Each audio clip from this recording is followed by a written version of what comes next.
حضرت ابو ہریرہ رضی اللہ تعالیٰ عنہ سے یہ روایت ہے کہ رسول اکرم صلی اللہ علیہ وآلہ وسلم نے ارشاد فرمایا کہ مسلمانوں، اپنے والدین کے ساتھ نیکی کا برتاؤ کرو تاکہ تمہاری اولاد بھی تمہارے ساتھ نیکی سے پیش آئے۔ حضرت عبداللہ بن مسعود رضی اللہ تعالیٰ عنہ بیان کرتے ہیں کہ میں نے رسول خدا صلی اللہ علیہ وآلہ وسلم سے عرض کیا، بہترین عمل کون سا ہے جو اللہ تعالیٰ کو سب سے زیادہ پسند ہو؟ سرکار صلی اللہ علیہ وآلہ وسلم نے ارشاد فرمایا، وقت پر نماز پڑھنا۔ میں نے عرض کیا، اس کے بعد؟ آپ صلی اللہ علیہ وآلہ وسلم نے فرمایا، ماں باپ سے اچھا برتاؤ کرنا۔ میں نے عرض کیا، پھر کون سا عمل؟ ارشاد فرمایا، اللہ تعالیٰ کے راستے میں جہاد کرنا۔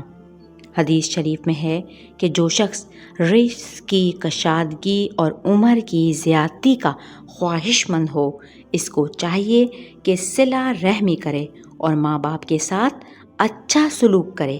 حدیث شریف میں ہے کہ اللہ تعالیٰ کی رضا ماں باپ کی رضا میں اور اللہ تعالیٰ کا غصہ ماں باپ کے غصے میں پوشیدہ ہے۔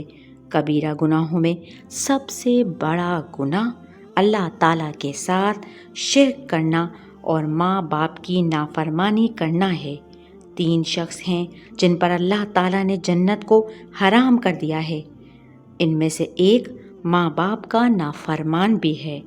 ہر گناہ کے بدلے میں عذاب اور ہر جرم کی گرفت کو مؤخر کیا جا سکتا ہے، لیکن ماں باپ کی نافرمانی کا گناہ ایسا سخت ہے کہ اس کا مواخذہ مرنے سے پہلے ہی کر لیا جاتا ہے۔ دوستوں کے ساتھ نیکی سے پیش آنا خود باپ کے ساتھ نیکی سے پیش آنا ہے۔